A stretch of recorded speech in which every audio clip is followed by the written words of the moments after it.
پاکستان اور بھارت، دو ملک دو شوبز انڈسٹریاں، مگر اس بار آواز ایک۔ بھارت میں کاکروچ جنتا پارٹی کے احتجاج میں بالی ووڈ اداکاروں نے شرکت کی تو پاکستانی شوبز سٹارز نے سوشل میڈیا کے پلیٹ فارم پر بھارتی نوجوانوں سے یکجہتی کا اظہار کیا۔ پہلے بھارتی فنکاروں کی بات کرتے ہیں۔ بجرنگی بھائی جان سلمان خان نے طلبہ کے احتجاج کے دوران پرتشدد واقعات پر گہرے دکھ اور افسوس کا اظہار کیا۔ اداکارہ شبانہ اعظمی طلبہ کے احتجاج میں خود شریک ہوئیں اور اس دوران انہیں دمے کا دورہ بھی پڑا۔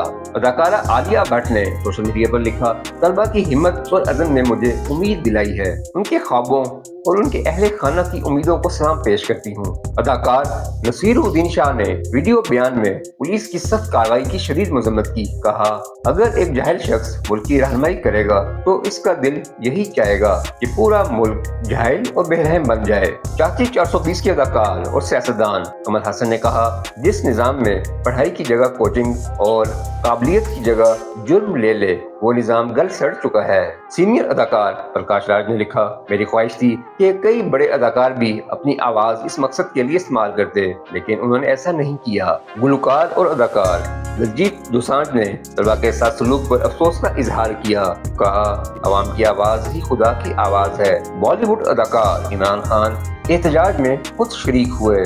کرینہ کپور، سارہ علی خان، انیتا پانڈے اور ورن دھون سمیت دیگر فلمی ستاروں نے بھی طلبہ کے حق میں آواز اٹھائی۔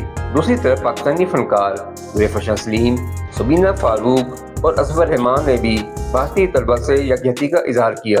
اب سوال آپ سے، کیا فنکاروں کا ایسے معاملات پر ایک آواز ہونا معاشرے کے لیے مثبت قدم ہے یا انہیں صرف اپنے فن تک محدود ہونا چاہیے؟ اپنی رائے کمنٹ میں ضرور بتائیے۔